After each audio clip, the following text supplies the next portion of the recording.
এত দামি এত দামি। কোন মানুষ যদি নিজের মধ্যে এই 4টা গুণ আনতে পারে, আমি লোকমান হাকিমের নাম শোনার সাথে সাথে যেমন লোকেরা পিঁপড়ার মতো ছুটে আসে, মৌমাছির মতো ছুটে আসে, কোন মানুষের মধ্যে যদি 4টা গুণ থাকে, আল্লাহ ওয়াদা করেছেন তাহলে কিয়ামতের ময়দানে বিনা হিসাবে সে জান্নাতে যেতে পারবে। কয়টা গুণ? মাত্র 4টা গুণ। ওয়াজ বেশি লম্বা হবে না, খুব সংক্ষেপে আপনাদের কাছে এই 4টা জিনিস আমি আজকে রেখে যাব, ভালো করে খেয়াল করে শুনবেন। 4টা গুণ কোন মানুষের মধ্যে যদি থাকে তাহলে এই ব্যক্তির কোনো চিন্তা নাই, এই ব্যক্তিটা বিনা হিসাবে যাবে জান্নাত। লোকমান হাকিম বলেন 4টা গুণের মধ্যে 2টা জিনিস এমন, 2টা বস্তু এমন যেটা সব সময় দিলের মধ্যে রাখতে হবে। কয়টা জিনিস? 2টা জিনিস এমন সব সময় দিলের মধ্যে লালন করতে হবে, একটা সেকেন্ডের জন্য দিল থেকে বের করা যাবে না। যে অবস্থায় থাকো না কেন, যেখানেই থাকো না কেন, 2টা জিনিসকে কোনো সময় দিল থেকে আর কলিজার থেকে বের করা যাবে না। নম্বর 1 নম্বর হলো আমার আল্লাহ। যেখানেই থাকো, যে অবস্থায় থাকো, সুখে থাকো আর দুঃখে থাকো, দুনিয়ার সব কিছু ভুলে গেলেও আমার আল্লাহকে ভোলা যাবে না। কথা বলেন ঠিক কিনা? কার কথা? আল্লাহর কথা। সব সময় দিলে রাখতে হবে, সব সময় স্মরণে থাকতে হবে। আমার আল্লাহ রাব্বুল আলামিন বলেছেন, ইয়া আইয়ুহাল্লাযীনা আমানু কুরুল্লাহ যিকরান কাসীরা। আমার আল্লাহ রাব্বুল আলামিন বান্দাদেরকে ডাক দিয়ে বলেছেন, বান্দারা বেশি বেশি আমার নাম জিকির করো, আমার নাম জিকির করো। যে কলিজায় আমার নাম থাকে, যে কলিজায় আমার স্মরণ থাকে, ওই কলিজাটা, ওই দিলটা, ওই কলবটা হলো জিন্দা দিল, জিন্দা কলব। যেখানে আমার নাম থাকে না, আমি আল্লাহর স্মরণ যেখানে থাকে না, ওই দিলটা হলো মরা দিল। এই জন্য কোন বলেছেন, ওয়া গুলগুলিহি जिस गुल में बू नहीं वो दिल दिल नहीं जिस दिल में अल्लाह नहीं। আল্লাহু আকবার বলেন। কবি বলেন, ওই ফুলটাকে ফুল মনে করো না যে ফুলের মধ্যে কোনো সুগন্ধ নাই।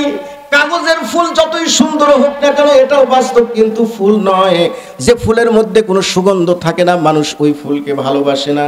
তাহলে ফুলের জন্য সুগন্ধ জরুরি। যে ফুলের সুগন্ধ আছে, দেখতে যেমন লাগুক না কেন, মানুষ তাকে ভালোবাসে। কথা বলেন ঠিক কিনা? কবি বলেন, ওই ফুল ফুল নয় যে ফুলের মধ্যে কোনো গন্ধ নাই। ঠিক তেমনি ভাবে ওই দিলটা দিল নয় যে দিলের মধ্যে আল্লাহ নাই। সবসময় দিলের মধ্যে একজনকে রাখতে হবে, তিনি কে? আল্লাহ। যে ব্যক্তির দিলের মধ্যে, কলিজার মধ্যে আল্লাহ থাকবে না, আল্লাহ, এই ব্যক্তি কখনো গুনাহ করতে পারে না। আল্লাহকে দিলের মধ্যে নিয়ে, কলিজার মধ্যে নিয়ে কিভাবে গুনাহ করে, কিভাবে গুনাহ করতে পারে?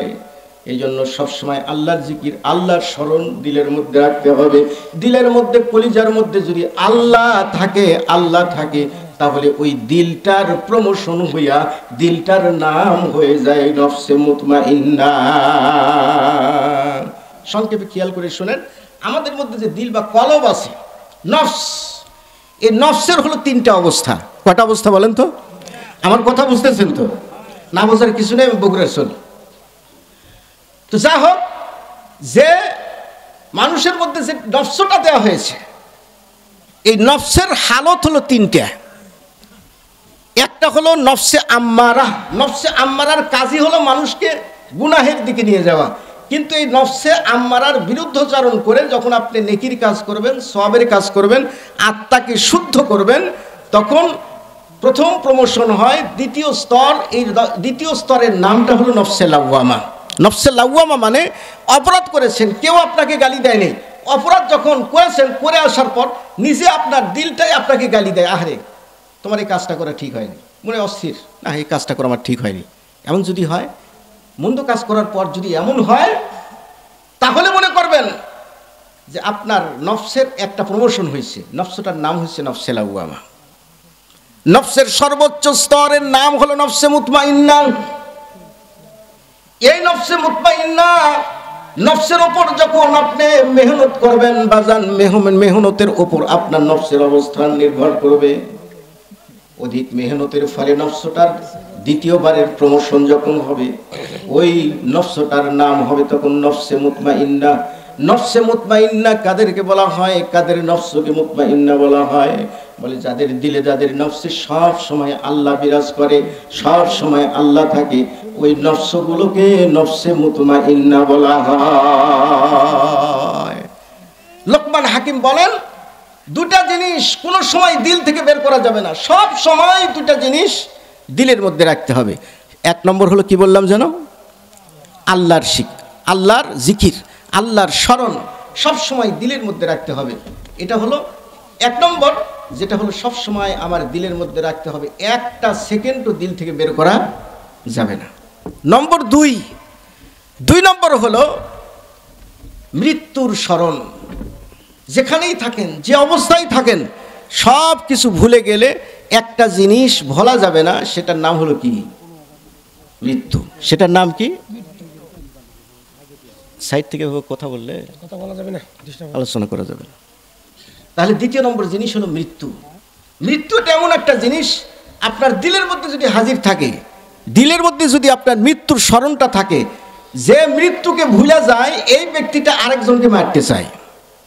ওর নিজের মরার কথা যদি মনে থাকতো, তাহলে আরেকজনকে মারার জন্য সে হাত বাড়াতো না। যখন নিজের মৃত্যুর কথা নিয়ে মানুষ যখন ভুলে যায়, স্মরণে থাকে না, তখনই আরেকজনকে মারতে চায়। আবার নিজের মৃত্যুর কথা যদি স্মরণ থাকে, তাহলে মানুষ গুনাহের দিকে পা বাড়াতে ভয় পাবে।